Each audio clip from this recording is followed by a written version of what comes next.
పేర్లే చెప్పుకోవచ్చు. కోటంరెడ్డి శ్రీధర్ రెడ్డి కానీ,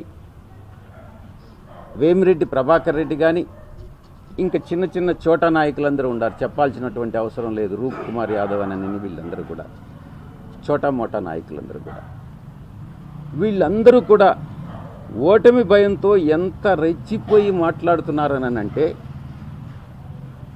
నైతిక విలువలను కూడా పక్కన పెట్టి బురద చల్లేటటువంటి ఒక దురుద్దేశంతో, ఎదుటి వ్యక్తిపై బురద చల్లితే వాళ్లే కడుక్కుంటారులే అన్నటువంటి సిద్ధాంతాన్ని నమ్మి ఒక వీధి రౌడీల్లాగా, ఒక చిల్లర మనుషుల్లాగా ఈరోజు మాట్లాడడం నిజంగా చాలా బాధ కలిగిస్తూ ఉంది.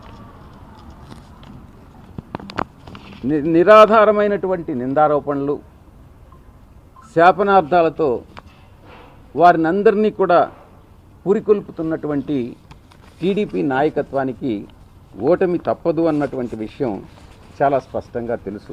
అందుకే ఇటువంటి పరిస్థితి ఈరోజు నెలకొల్పుతా ఉంది. వారిలో మాట్లాడుతున్నప్పుడు కనపడుతున్నటువంటి అసూయ, ద్వేషం, రాజకీయ విద్వేషాలతో ఎన్నికల వాతావరణాన్ని ఈ వ్యక్తులందరూ కూడా చాలా కలుషితం చేస్తూ ఉన్నారు. ఏదో ఈ మధ్యన విశాఖపట్నంలో ఏదో సంధ్య అక్క అంట, వారెవరో కూడా నాకు తెలియదు, అక్కడ ఏదో సమ్ కంటైనర్లో మాదక ద్రవ్యాలు వచ్చాయట. ఆ మాదక ద్రవ్యాలు వచ్చిన సంగతి కూడా మనకు తెలియదు.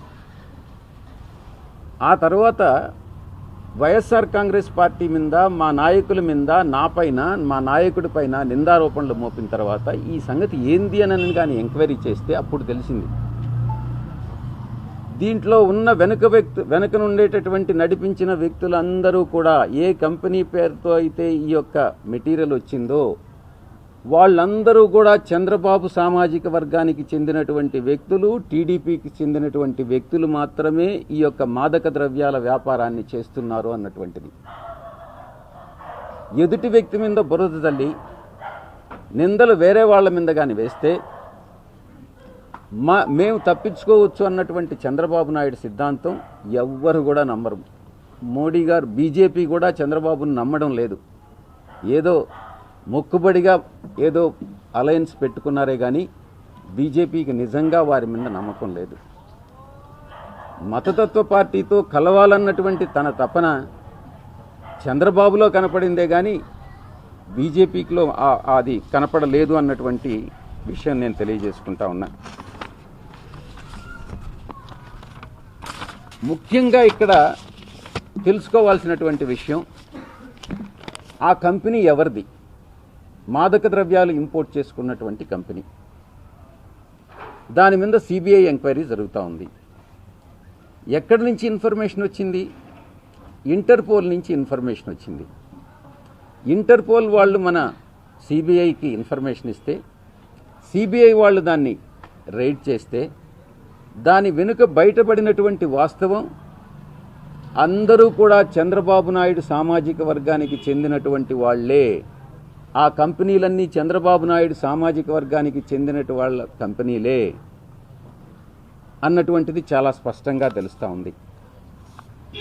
దీన్ని ఏ రకంగా తిప్పారంటే, మీకు బ్రిక్స్ అనేది తెలుసు. దాన్ని అక్షర క్రమంలో బ్రెజిల్, రష్యా, ఇండియా, చైనా, దక్షిణాఫ్రికా వీటినన్నీ కలిపి బ్రిక్స్ అంటారు. దాంట్లో అక్షర క్రమంలో మొదటి దేశం బ్రెజిల్. ఆ ప్రజాస్వామ్యం వేళ్ళూనుకునే దిశలో ఇప్పుడే ఉంది. రీసెంట్గా ఎన్నికలు జరిగాయి. నాకున్న అలవాటు ఏందనంటే, ఒక పార్లమెంటరీ పార్టీ నాయకుడిగా, 31 పార్లమెంటు సభ్యులు ఉన్నటువంటి నాయకుడిగా, ఏ దేశంలో ఎక్కడ ఎన్నికలు జరిగినా, ఎవరు అధికారంలోకి వచ్చినా వాళ్ళని అభినందించడం అన్నటువంటిది ఒక సాంప్రదాయం, ఒక మంచి సాంప్రదాయం. దాని ప్రకారం మామూలుగా ట్వీట్ పెడతాం. దాన్ని కూడా బ్రెజిల్ అధ్యక్షుడికి ట్వీట్ పెట్టాను కాబట్టి ఈ మాదక ద్రవ్యాలతో సంబంధం ఉందన్నటువంటిది చంద్రబాబు నాయుడు చేసేటటువంటి ఆరోపణ చంద్రబాబు నాయుడు దిగజారుడుతనానికి నిదర్శనం. చంద్రబాబు నాయుడిని ఒక నాయకుడిగా నేను పరిగణించట్లేదు. 14 సంవత్సరాలు ముఖ్యమంత్రిగా పనిచేసినటువంటి చంద్రబాబు నాయుడు చేయాల్సినటువంటి విమర్శన ఇది. ఆయన కింద పనిచేసేటటువంటి అతను ఎవడో లావుగా ఉంటాడు ఒక వ్యక్తి, పట్టాభినో చట్టాభినో ఎవడో అతను ఇక్కడ ఆనం నోటికి వచ్చినట్టు మాట్లాడుతూ ఉంటాడు. అసత్య రమణారెడ్డి అని ఒకడు ఉంటాడు ఆనం. ఇటువంటి వాళ్ళ చేత ఇటువంటి నిందారోపణలన్నీ చేయించడం, తను చేసిన తప్పులన్నింటినీ ఇంకా మిగతా వాళ్ళ మీద వేయడం, ఇది ఒక అలవాటుగా చంద్రబాబు నాయుడికి మారిందనని నేను చెప్తా ఉన్నా. లాటిన్ అమెరికా దేశాల్లో 21 కోట్లకు పైగా జనాభా ఉన్నటువంటి అతిపెద్ద దేశం బ్రెజిల్తో ఇండియాకి సత్సంబంధాలు ఉన్నాయి, లావాదేవీలు ఉన్నాయి. అవన్నీ కేంద్ర ప్రభుత్వం ఆధ్వర్యంలో జరుగుతాయి. ఈరోజు కేంద్రంలో బీజేపీ అధికారంలో ఉంది. బీజేపీతో సత్సంబంధాలు ఈరోజు పార్టీ అలయన్స్ పెట్టుకున్నది ఎవరు? తెలుగుదేశం పార్టీ. చంద్రబాబుకే ఎక్కువగా తెలియాలి బ్రెజిల్ గురించి. చంద్రబాబు కూడా అవసరాన్ని బట్టి ఆయన కావాలనంటే పొగడతాడు.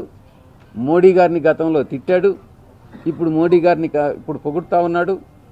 అవసరాన్ని బట్టి ఊసర వెళ్ళి రంగులు మార్చేటటువంటి తత్వం చంద్రబాబు నాయుడుది.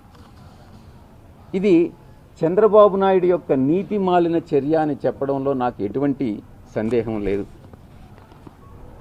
ఒక ఉదాహరణ చెప్పాలంటే 1999లో పేర్లే చెప్పుకోవచ్చు. కోటంరెడ్డి శ్రీధర్ రెడ్డి కానీ, వేమిరెడ్డి ప్రభాకర్ రెడ్డి కానీ, ఇంకా చిన్న చిన్న చోటా నాయకులందరూ ఉన్నారు, చెప్పాల్సినటువంటి అవసరం లేదు. రూప్ కుమార్ యాదవ్ అని వీళ్ళందరూ కూడా చోటా మోటా నాయకులందరూ కూడా, వీళ్ళందరూ కూడా ఓటమి భయంతో ఎంత రెచ్చిపోయి మాట్లాడుతున్నారని అంటే, నైతిక విలువలను కూడా పక్కన పెట్టి బురద చల్లేటటువంటి ఒక దురుద్దేశంతో, ఎదుటి వ్యక్తిపై బురద చల్లితే వాళ్లే కడుక్కుంటారులే అన్నటువంటి సిద్ధాంతాన్ని నమ్మి ఒక వీధి రౌడీల్లాగా, ఒక చిల్లర మనుషుల్లాగా ఈరోజు మాట్లాడడం నిజంగా చాలా బాధ కలిగిస్తూ ఉంది. నిరాధారమైనటువంటి నిందారోపణలు, శాపనార్థాలతో వారినందరినీ కూడా పురికొల్పుతున్నటువంటి టీడీపీ నాయకత్వానికి ఓటమి తప్పదు అన్నటువంటి విషయం చాలా స్పష్టంగా తెలుసు. అందుకే ఇటువంటి పరిస్థితి ఈరోజు నెలకొల్పుతూ ఉంది.